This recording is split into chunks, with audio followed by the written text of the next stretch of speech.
Je bénis ton nom pour ces instants. Je bénis ton nom pour ce moment. Je veux te demander de prendre le contrôle de toutes choses. Merci pour cette pluie qui est en train de tomber. Que l'honneur et la gloire te reviennent. Que la magnificence te soit rendue. Merci pour ta grâce. Merci de nous arroser. Merci d'arroser notre Dieu. Oh Seigneur, cette veillée. Merci, éternel Dieu de gloire, pour tout ce que tu fais. Bénis ton peuple et que la parole éternelle tombe éternelle dans les cœurs fertiles ce soir. Au nom puissant de Jésus. Qu'elle soit accompagnée de vie. Qu'elle soit accompagnée de puissance. Qu'elle soit accompagnée d'autorité. Dans le nom de Jésus-Christ. Alléluia. Que Dieu te bénisse. Que la grâce du Seigneur soit avec toi. Donc nous sommes en train de traiter ce thème depuis le mois de janvier. Et aujourd'hui, c'est la fin du mois de février. Et nous sommes à une veillée. Et nous traitons encore, nous continuons de traiter ce même thème. Et le thème dont nous traitons, c'est le thème de l'année. Et il faut que le thème de l'année puisse agir dans la vie de chacun de nous. Alléluia. Le thème dit grande domination et de restauration. Amen. Quand on parle de la domination c'est l'action de dominer. La domination, c'est la manifestation de son pouvoir ou de son autorité. Alléluia. Donc, quand on dit la domination, c'est le pouvoir. Quand on dit quelqu'un domine, ça veut dire que la personne a un pouvoir, la personne a une autorité qui lui permet de dominer. Alléluia. Alléluia. Et on dit grande domination, ça veut dire que cette domination-là, elle n'est pas petite, mais elle est supérieure, elle est grande. Et une personne qui a cette autorité, la Bible dit que cette personne-là domine les situations de la vie. Alléluia. Nous avions un ennemi commun. Cet ennemi, quand il vient, il ne vient pas dans le but de nous faire du bien, mais il vient dans le but de nous attaquer et de nous détruire. Et c'est pour cela que nous avions besoin d'une grande domination pour vaincre cet ennemi qui nous combat jour et nuit. Alléluia. Et quand on poursuit, on dit et de restauration. Ça veut dire la restauration également, on dit grande restauration. Ce qui veut dire, parce que lorsque l'ennemi vient, qu'est-ce qu'il fait? Il peut détruire, il peut te détruire, il peut te voler de ce qui te revient de droit. Mais lorsque Dieu te donne la domination ou la grande domination, cela va te permettre de combattre ton ennemi, de combattre ton adversaire et de le vaincre. Et si tu finis de le vaincre, ce qu'il t'a volé, il sera obligé de te restituer ce qu'il t'a volé. C'est pourquoi on parle de grande restauration. Et ça, c'est la définition du thème que je viens de vous donner. Alléluia. Alléluia. Je pensais que c'était de toi que je parlais. Je pensais que je parlais à une personne qui va dominer cette année. Je pensais que je parlais à une personne qui allait dominer les situations de sa vie. Amen. Que Dieu te bénisse.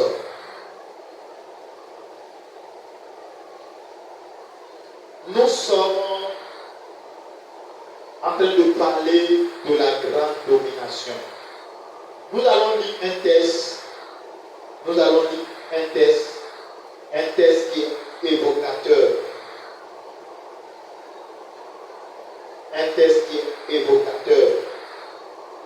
Tu vas prendre le livre d'Éphésiens. Le livre d'Éphésiens.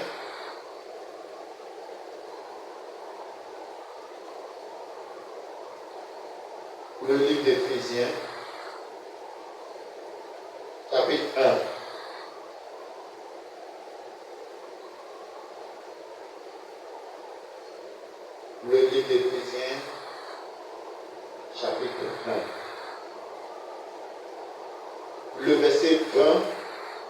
et le verset 21.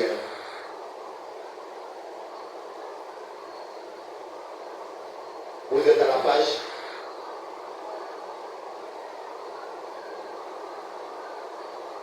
Éphésiens chapitre 1, verset 20 au verset 21. Voici ce qui est écrit. La Bible dit, il l'a déployé en Christ, en le ressuscitant des morts et en le faisant asseoir à sa droite dans les lieux célestes. Alléluia. Il l'a déployé en Christ, en le ressuscitant des morts et en le faisant asseoir à sa droite dans les lieux célestes. Le verset 21 dit, au-dessus de toute domination, de toute autorité, de toute puissance, de toute dignité et de tout nom qui peut être nommé non seulement dans le siècle présent, mais encore dans le siècle à venir. Alléluia. Ça, c'est un texte qui parle de notre Seigneur Jésus-Christ. La Bible parle de sa domination. La Bible parle de sa victoire triomphante sur la mort, sur les ténèbres. La Bible parle de la victoire de Jésus. Est-ce que tu me suis? Il faut me suivre. La Bible parle de la victoire de Jésus. La Bible dit que Jésus est venu sur la terre. La Bible dit qu'il a fait du bien aux hommes. Il a enseigné la parole. Il a enseigné la parole. Il a délivré des personnes. Il a donné la guérison à ceux qui en avaient besoin. Et le temps était arrivé pour que Jésus parte à la croix de Golgotha pour payer le prix du péché de l'homme. Et la Bible dit que Jésus est parti sur le bois. Et la Bible dit que Jésus a été fait péché. Jésus a été fait péché pour nous. Et sur le bois, lorsqu'il a été crucifié, la Bible dit que Jésus était mort. Après sa mort, la Bible dit qu'il a été enseveli. Et 3 jours après, Jésus est ressuscité des morts, d'entre les morts. Il est sorti de la tombe. Et lorsqu'il est sorti, la Bible nous dit dans Éphésiens chapitre 1, le verset 20, que Dieu a déployé en Christ, en le ressuscitant des morts et en le faisant asseoir à sa droite dans les lieux célestes. Ce qui veut dire, lorsque Jésus est ressuscité dans les morts, le Père a fait quoi? Qu'est-ce qu'il a fait? Il a déployé toute la puissance, il a déployé toute la domination dans son Fils Jésus-Christ.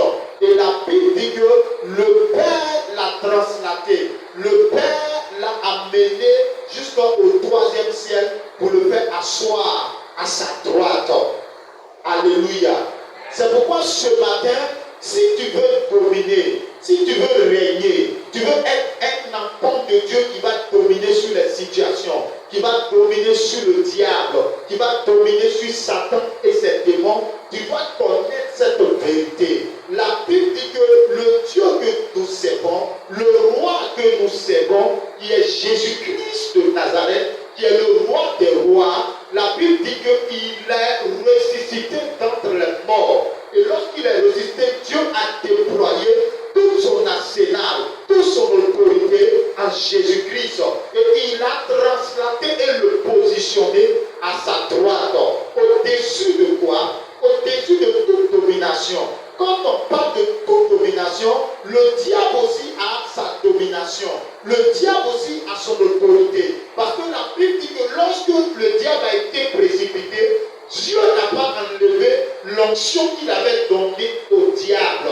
C'est pourquoi le diable peut utiliser cette onction-là pour faire du mal à certaines personnes. Alléluia. Donc l'armée du diable est régie aussi par des dominations, par des autorités, par des quoi? Des dominations, des autorités, des puissances. Il y a des démons de Satan qui s'appellent des dominations. Il y a des démons de Satan qui s'appellent des autorités. Il y a des démons de Satan qui s'appellent des puissances. Et la Bible dit des dignités, des autorités. Et la Bible dit que Jésus, par sa mort et par sa résurrection, Dieu l'a positionné au-dessus de toutes les dominations de Satan. Et même de sur tout autre nom. C'est-à-dire un nom qui est dans les cieux, qui est sur la terre, qui est sous la terre. Jésus a reçu le nom au-dessus de tous les noms. Alléluia. Est-ce que tu comprends? Pour comprendre, je veux que tu comprennes. Si tu as compris cette vérité, la peur va te quitter. Si tu as compris cette vérité, la peur du diable va te quitter. Alléluia. Donc, ce matin, si nous voulons dominer, nous devions savoir et nous devions comprendre que Jésus a reçu toute domination, toute autorité, toute puissance sur cette domination de Satan. Alléluia. Et la Bible dit que le pouvoir que le Seigneur a, ce pouvoir-là, lui donne l'autorité de dominer toutes sortes de pouvoirs. Maranatha. Alléluia. Alléluia. Lisons Éphésiens 2, le verset 6. Nous allons mieux comprendre.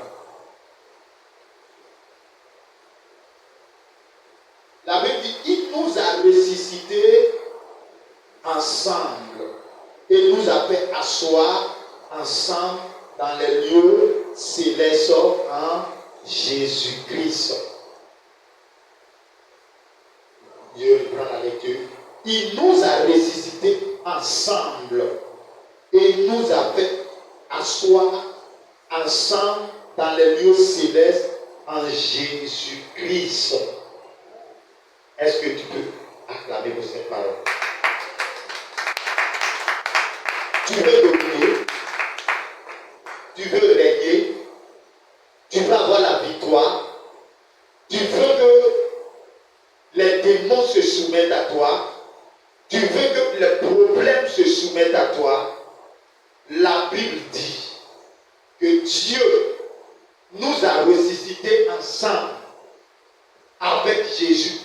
Pendant que Jésus sortait de la tombe, on sortait aussi de la tombe avec Jésus. Pendant que Jésus était en train de monter dans les cieux, on était en train aussi de monter dans les cieux avec Jésus. Et la Bible dit que Jésus nous a ressuscités, le Père nous a ressuscités ensemble avec Jésus et nous a positionnés à sa droite. Donc, tu es assis ici, tu dois te dire que tu es assis avec Jésus à la droite de Dieu. Maintenant, si tu es assis avec Jésus à la droite de Dieu, ce qui veut dire que tu as aussi l'autorité sur les démons. Tu as l'autorité sur Satan. Tu as l'autorité sur la maladie. Tu as l'autorité sur la mort. Tu as l'autorité sur la souffrance. Tu as l'autorité sur toutes ces choses que Satan peut envoyer dans le monde. Alléluia. Alléluia. Celui qui est en Jésus, celui qui a donné sa vie au Seigneur Jésus, cette personne-là, la Bible dit qu'il est ressuscité ensemble avec Jésus et positionné à la droite du Père. Donc ce qui veut dire, si tu étais venu ici avec une maladie, tu dois comprendre que tu es au-dessus de la maladie. Tu es au-dessus de la souffrance. Tu es au-dessus de la pauvreté. Tu es au-dessus de la misère. Tu es au-dessus de la sorcellerie de ta famille. Tu es au-dessus de la magie. Tu es au-dessus des mystiques. Tu es au-dessus des marabouts. Tu es au-dessus des sorts. Tu es au-dessus de la mort prématurée. Alléluia. Est-ce que que tu comprends ce que je suis en train de te dire. Parce que pendant que je te parle, je sens la présence de Dieu. Je sens l'onction de Dieu. Pour te dire que c'est une vérité. C'est une révélation. Et tu dois accepter ça pour que tu puisses dominer. Pour que cette année, tu puisses avoir de grandes dominations. On a dit la domination, c'est quoi? C'est le pouvoir. C'est l'action de dominer. C'est le pouvoir. La domination, c'est l'action de dominer. Alléluia. C'est le pouvoir qu'a une personne pour dominer. Et ce matin, tu dois comprendre que si tu as accepté Jésus, tu es au-dessus. Qui a accepté Jésus ici comme son Seigneur et son Sauveur? Voilà. Donc ce matin, tu dois comprendre que tu es au-dessus de la souffrance. Souvent, tu es là et puis tu as peur. Tu es là et puis tu es inquiet. Tu te demandes qu'est-ce qui va m'arriver. Tu te demandes, oh, tu vas avoir, le diable peut envoyer des mauvaises pensées pour te dire que tu vas mourir, pour te dire que telle chose va t'arriver. Écoute-moi bien, tu dois utiliser cette parole contre lui en lui disant, moi je suis assis à la droite du Père avec Jésus, au-dessus de toi, au-dessus de toutes tes attaques, au-dessus de tous tes envoûtements. Alléluia, alléluia, alléluia, alléluia. Est-ce que tu es avec moi? Acclame Jésus.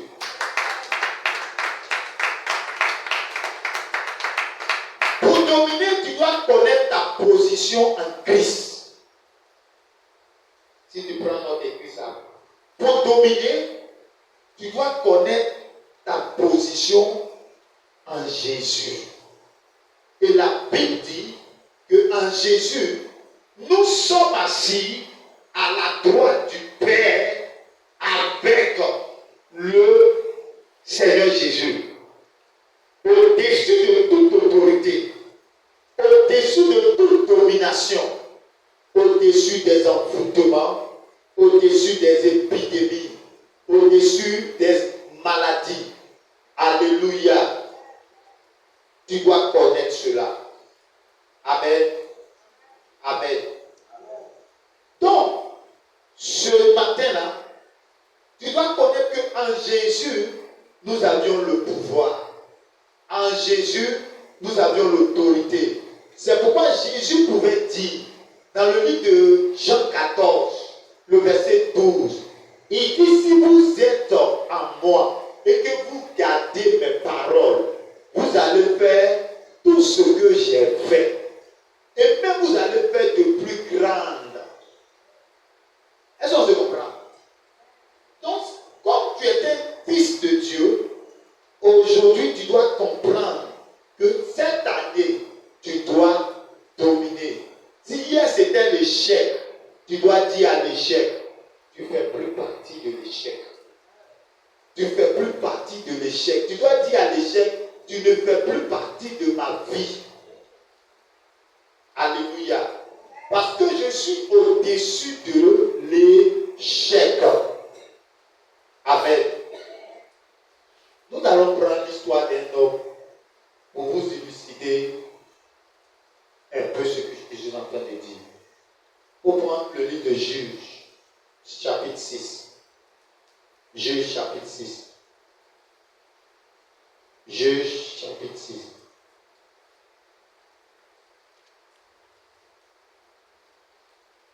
Nous allons voir l'histoire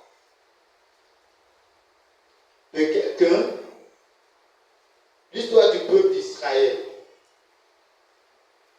Le Seigneur les a fait sortir de l'Égypte. Ils sont partis à Canaan, arrivés à Canaan, ils ont commencé à mal vivre. Nous lisons à partir du verset 1. On dit, les enfants d'Israël firent ce qui déplaît à l'Éternel, et l'Éternel les livra entre les mains de Madian pendant 7 ans. La main de Madian fut puissante contre Israël. Pour échapper à Madian, les enfants d'Israël se retirèrent dans les ravins des montagnes. dans les cavernes et sur les rochers fortifiés. Quand Israël avait sémé, Madian montait avec Amalek et les fils de l'Orient, et ils marchaient contre lui. Ils campaient en face de lui, détruisaient les productions du pays jusque vers Gaza. Ils ne laissaient en Israël ni vivre, ni brebis, ni bœufs, ni ânes, car ils montaient avec leurs troupeaux et leurs tentes. Ils arrivaient comme une multitude de sauterelles, ils étaient innombrables, eux et leurs chameaux, et ils venaient dans le pays pour le ravager. Israël fut très malheureux à cause de Madian, et les enfants d'Israël criaient à l'Éternel. Lorsque les enfants d'Israël criaient à l'Éternel au sujet de Madian, l'Éternel envoya un prophète aux enfants d'Israël. Il leur dit, ainsi parle l'Éternel, le Dieu d'Israël. Je vous ai fait monter d'Égypte et je vous ai fait sortir de la maison de servitude. Je vous ai délivré de la main des Égyptiens et de la main de tous ceux qui vous opprimaient. Je les ai chassés devant vous et je vous ai donné leur pays. Je vous ai dit, je suis l'Éternel votre Dieu. Vous ne craindrez point les dieux des Amoréens dans le pays desquels vous habitez, mais vous n'en avez point écouté ma voix. Alléluia. Donc quand on parle de grande restauration, vous voyez, ici on parle de l'histoire du peuple d'Israël. On vous a dit que pour dominer, tu dois connaître quoi? Ta position en Jésus-Christ. Et notre position en Jésus-Christ, c'est que nous sommes élevés en hauteur, au-dessus du diable, au-dessus de Satan. Et cette parole-là, tu dois l'accepter. Tu dois accepter cette parole-là dans ta vie. Est-ce qu'on se comprend? On se comprend? Faut dire, faut répéter après moi. Tu répètes après moi. Le Seigneur m'a ressuscité avec Jésus-Christ et m'a positionné à sa droite avec le Seigneur Jésus au-dessus de toute domination, de tout trône, de toute principauté, de tout nom qui se peut nommer dans les cieux, sur la terre et sous la terre. C'est pourquoi je déclare que je suis au-dessus de l'échec, de la maladie, de l'envoûtement, de la mort prématurée, de la misère, de la pauvreté. Au nom de Jésus-Christ, j'ai l'autorité. J'ai le pouvoir. Au nom de Jésus-Christ. Que cette parole-là soit dans ton cœur, dans ta vie. Il faut la prononcer, il faut la vivre, il faut la proclamer chaque jour. Partout où tu passeras, que ton esprit accepte cette parole, que ton esprit marche avec cette parole. Alléluia, alléluia. Je vous rends ce témoignage. J'étais allé un jour à Djamé et j'ai trouvé une jeune fille qui était malade. Je lui ai dit, oh, dit, je suis plus malade. Elle dit, je suis plus malade. Elle souffrait, elle souffrait. Oh, dit, je suis guéri. Elle dit, je suis guéri. Et j'ai déclaré que tu es guéri. Elle se comprend. C'est à la base de cette parole que j'ai déclaré ces paroles. Et automatiquement, la maladie l'a quitté. Est-ce que tu comprends? Cette parole, c'est une puissance dans le règne des ténèbres. Parce que la Bible dit, Dieu t'a ressuscité. Quelqu'un qui est ressuscité en Jésus, il domine, il règne. C'est pourquoi cette parole doit être ancrée dans ton cœur, dans ton âme, dans ton esprit. Et ça doit agir dans tout ton corps. Ça doit agir dans toute ton âme, dans tout ton être, dans tout ton esprit.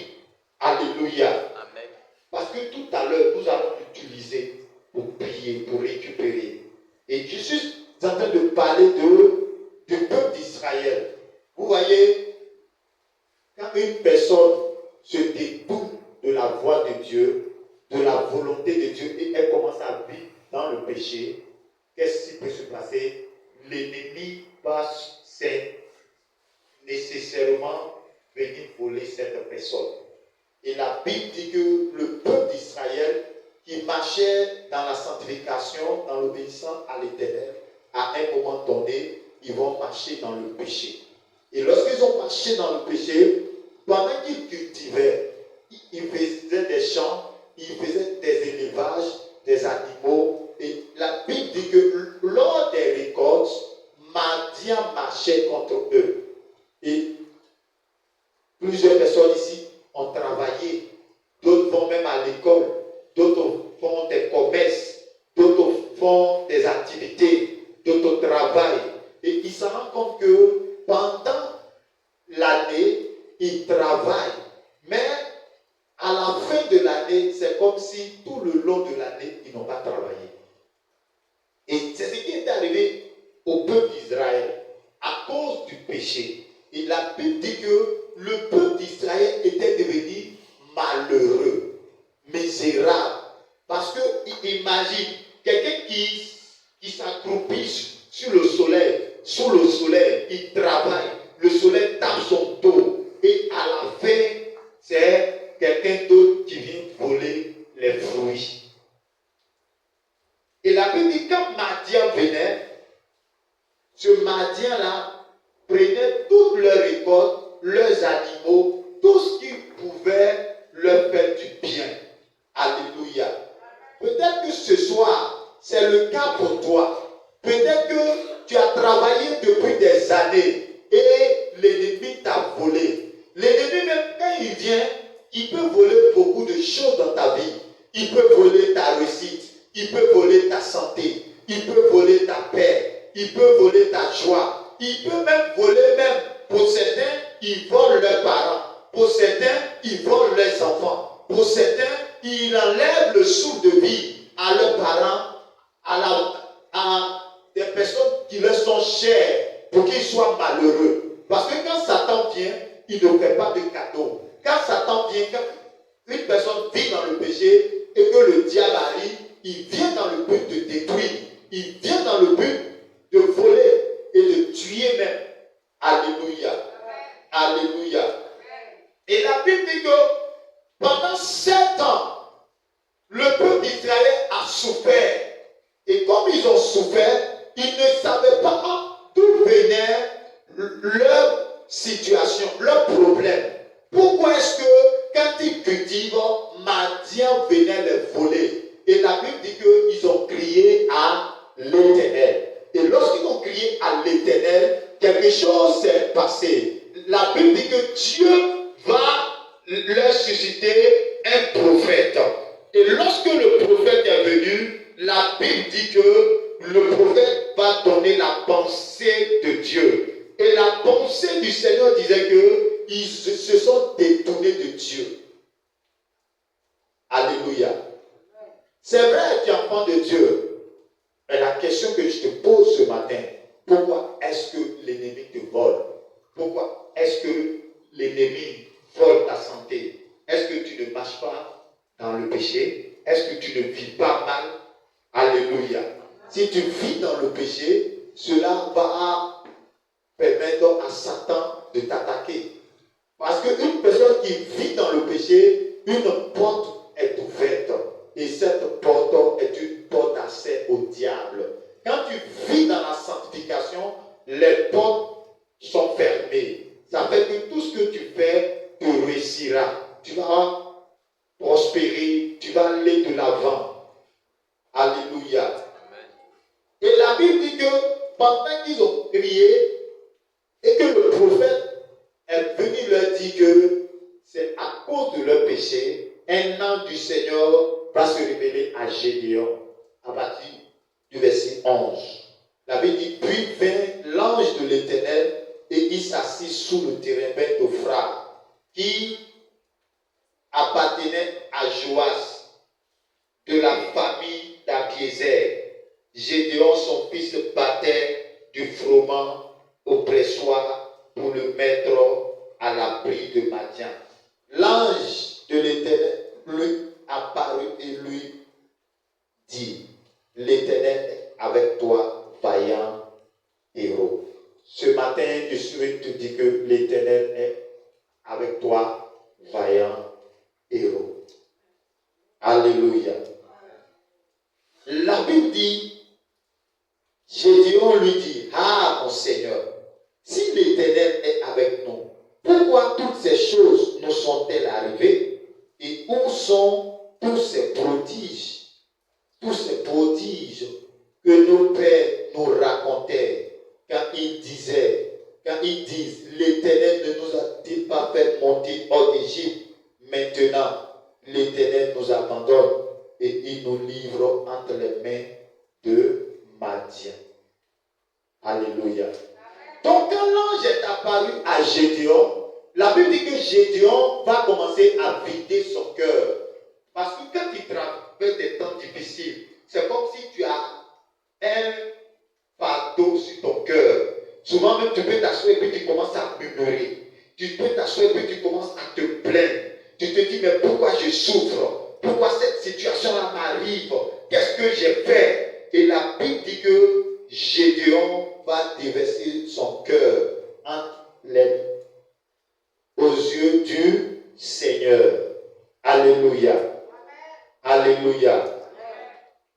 Et pendant que Gédéon déversait son cœur, quelque chose s'était passé. La Bible dit que le Seigneur va dire à Gédéon que Gédéon, le problème qui vous arrive là, c'est ton papa. Ton papa est un adorateur d'idoles.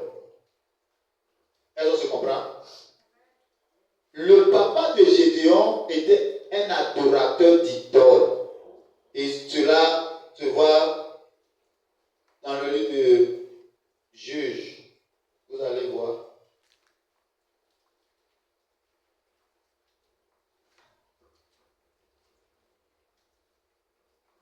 Dans le même livre de Juges 6. Juges chapitre 6. Voilà.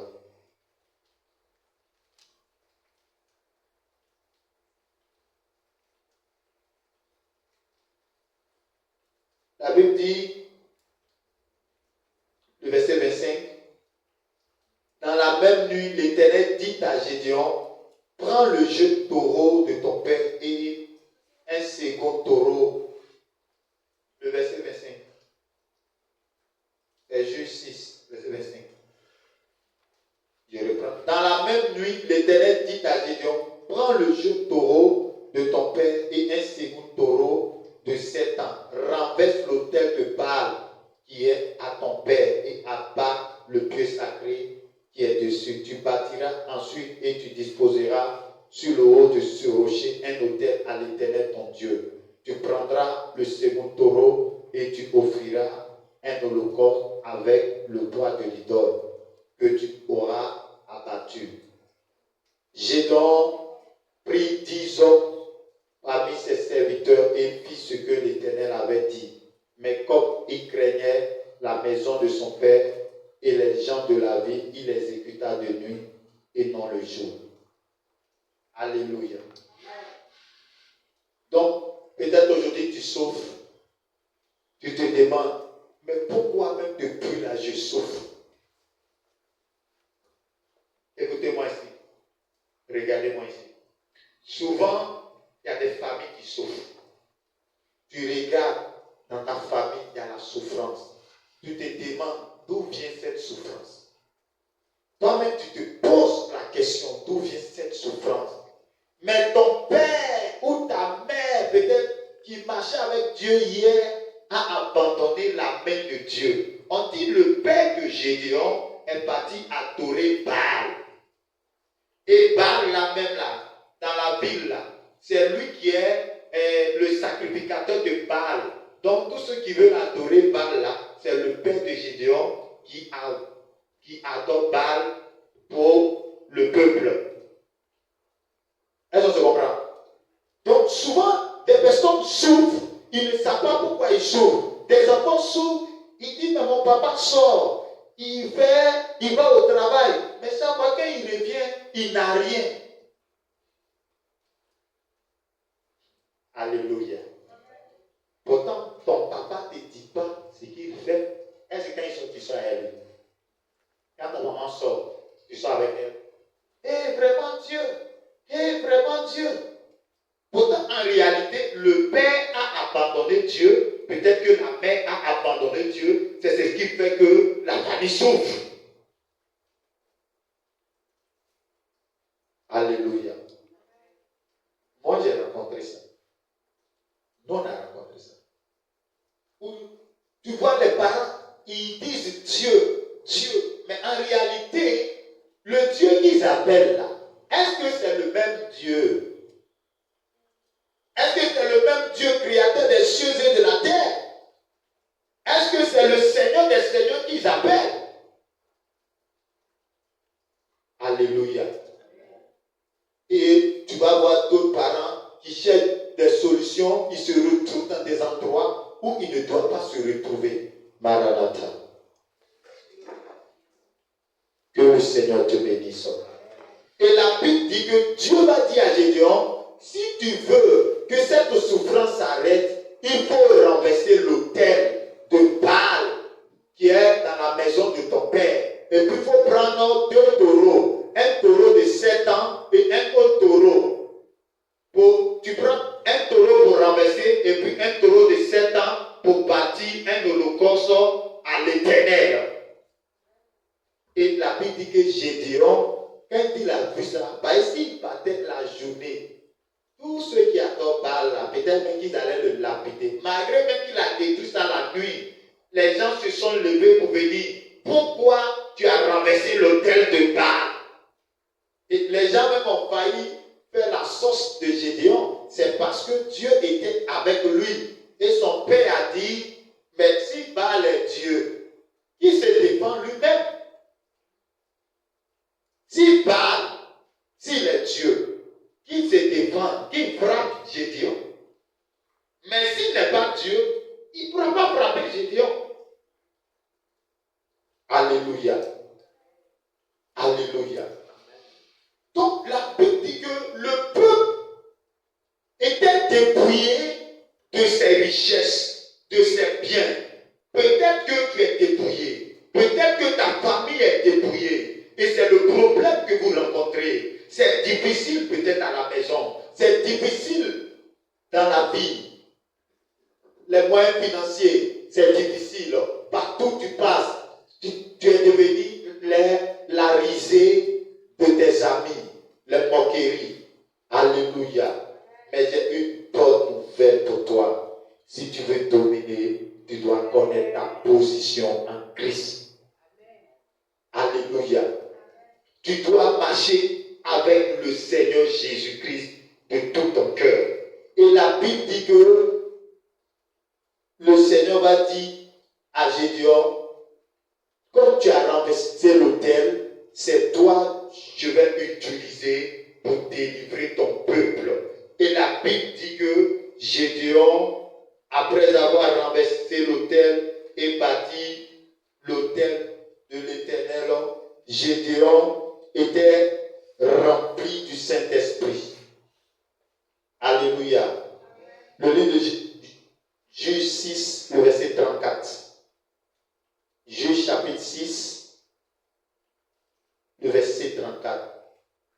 La Bible dit, Gédéon fut revêtu de l'Esprit de l'Éternel. Il sonna de la trompette et Abiézer fut convoqué pour marcher à sa suite. Il envoya des messagers dans tout Manassé qui fut aussi convoqué pour marcher à sa suite. Alléluia. Maranatha. Arrêtez-vous un peu. Écoutez-moi. Quand Gédéon a renversé l'autel de Baal de sa famille, la Bible dit qu'il fut quoi? Revêtu de l'Esprit de Dieu. Le verset 34.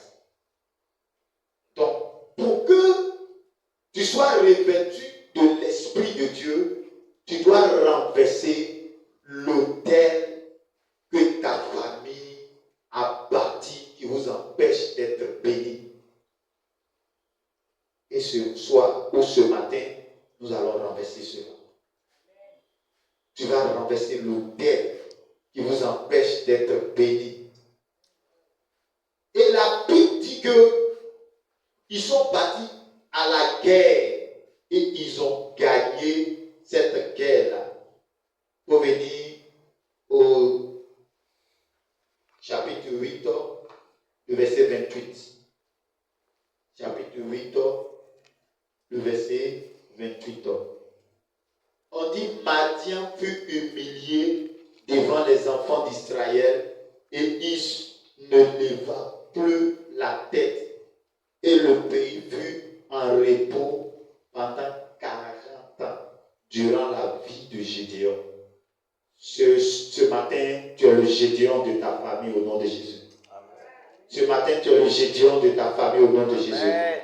Ce matin, tu es le Gédéon de ta famille au nom de Jésus. Amen. Ce matin, tu vas renverser l'autel de Baal de ta famille au nom de Jésus. Amen. Et ce matin, tu vas donner du repos à ta famille au nom de Jésus-Christ de Nazareth. Alléluia. Amen. Et la Bible dit qu'ils ont gagné Madian, ils ont humilié Madian et tous les enfants de l'Orient. Alléluia. Dieu avait choisi 300 personnes contre tous les habitants de l'Orient qui attaquaient le peuple d'Israël et ils ont remporté la bataille. Et le thème dit grande domination et de restauration. Et lorsque Gédéon a abattu Madian et tous ces peuples-là, la Bible dit que tout leur récolte désormais leur revenait de droit. Ça n'était plus détruit. Alléluia. Amen. Donc ce matin, quand tu vas renverser tes ennemis, tes récoltes, tes réussites, ton bonheur sera toujours avec toi au nom de Jésus-Christ. Et tout ce que l'ennemi t'a volé, nous allons les récupérer ce soir au nom puissant de Jésus. Amen. Amen. Amen. Donc ce matin, il faut comprendre que si tu veux dominer, tu dois connaître ta position en Christ. Ce qui veut dire, celui qui n'a pas Christ doit donner sa vie à Jésus. Et si tu as Jésus-Christ et que tu connais ta position dans le Seigneur Jésus-Christ, bien aimé, tu auras la victoire sur Satan et ses démons. Que Dieu te bénisse, que la grâce du Seigneur soit avec toi et que la faveur de Dieu soit sur ta vie. Au nom de Jésus. Amen. Est-ce que tu peux acclamer Jésus? On va s'arrêter là pour le message et nous allons prier le Seigneur. Amen.